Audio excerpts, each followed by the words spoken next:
Nós próprios somos as entidades a ser analisadas, segundo Martin Heidegger, filósofo alemão que viveu de 1889 a 1976. O contexto é a ontologia, o estudo sobre o ser, né? A abordagem que ele faz do ser é uma abordagem da fenomenologia, que estuda aquilo que aparece para a nossa consciência ou aquilo para o qual a nossa consciência tende, a intencionalidade da nossa consciência, né? Antes, em 350 a.C., Diógenes de Sinope usa uma ave depenada para zombar de platonistas que definiam o ser humano como um bípede implume, ou seja, um animal que anda de duas pernas e que não tem plumas, né?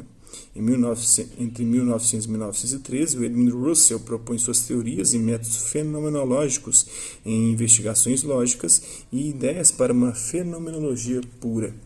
Depois, em 1940, o Jean-Paul Sartre publica O Ser e o Nada, que examina a conexão entre ser e a liberdade humana. Em 1960, A Verdade e Método, de Hans-Georg Gadamer, inspirado por Heidegger, explora a natureza da compreensão humana. Dizem que na antiga Atenas, os seguidores de Platão se reuniam um certo dia para discutir a seguinte pergunta: o que é um ser humano? Depois de grande reflexão, chegaram a uma resposta: é um bípede implume, ou um bípede, um animal de duas pernas sem penas, né? Todos pareciam contentes com essa definição, até Diógenes, o cínico, irromper na sala com uma galinha viva depenada, gritando: vejam, eis um ser humano. Depois que o tumulto diminuiu, os filósofos reuniram-se novamente e aperfeiçoaram sua definição. O ser humano, eles disseram, é um bípede implume com unhas largas.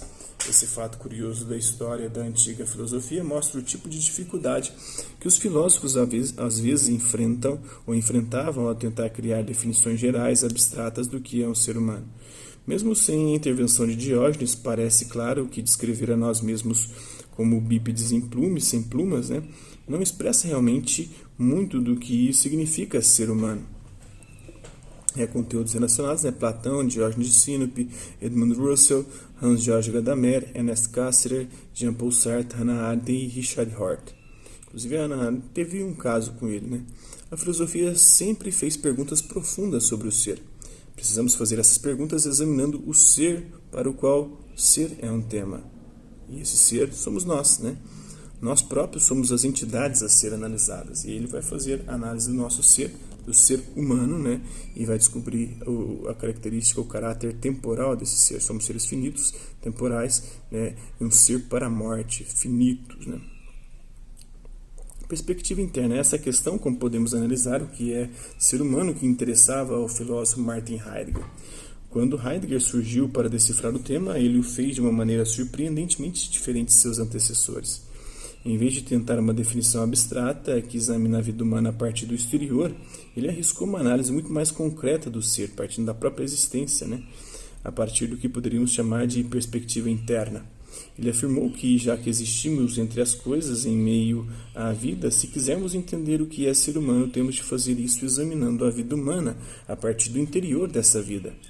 Heidegger foi aluno de Russell, Edmund Russell, né? De quem seguiu o método fenomenológico. Essa abordagem filosófica investiga os fenômenos, como as coisas aparecem, pelo exame de nossa experiência em relação a eles, né, da nossa consciência enquanto em contato, enquanto tendendo para as coisas. A fenomenologia, por exemplo, não interessaria examinar o tema, o que é um ser humano, mas sim a questão como é ser humano.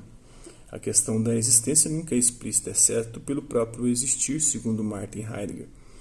A existência humana, né, para Heidegger, isso constitui a questão fundamental da filosofia. Ele estava interessado principalmente no ramo filosófico da ontologia, do grego ontos, que é o ser, que examina as questões sobre o ser ou a existência. Exemplo de questões ontológicas são: o que significa dizer que algo existe? Ou quais são os diferentes tipos de coisas que existem? Heidegger queria usar a pergunta como é ser humano, como um meio de responder às indagações mais profundas sobre a existência em geral. Na obra Ser e Tempo, Heidegger alegou que, quando outros filósofos fizeram perguntas ontológicas, usaram abordagens muito abstratas e superficiais, né, genéricas. Se quisermos saber o que significa dizer que algo existe, precisamos examinar a questão a partir da perspectiva daqueles seres para os quais ser é um tema, ou seja, o ser humano. Podemos admitir que, embora gatos, cachorros e cogumelos sejam seres, eles não se indagam a respeito de sua própria existência. Não se preocupam com questões ontológicas, não perguntam o que significa dizer que algo existe. Mas Heidegger ressaltou, um ser que se indaga sobre essas coisas que é o ser humano. Ao dizer que somos nós os entes a serem analisados, Heidegger defendeu que, se quisermos explorar as questões do ser, temos de começar com nós mesmos. Examinamos o que significa para nós existir, os entes particulares que somos cada um de nós, né? Tentamos dar sentido ao mundo nos envolvendo em projetos e tarefas que conferem unidade à vida. Ser humano, diz Heidegger, significa estar imerso no mundo cotidiano, né? Existir é construir um projeto, vai dizer o próprio Heidegger. Então, isso é um pouquinho do Heidegger. Espero que vocês tenham gostado do vídeo. Quem curtiu, dá um like. Quem não curtiu, dá um dislike. Quem se interessar pelo conteúdo do canal, só se inscrever, ativar o sininho, aguardar os próximos vídeos e as próximas notificações. É isso aí. Hasta la vista, babies. Até a próxima.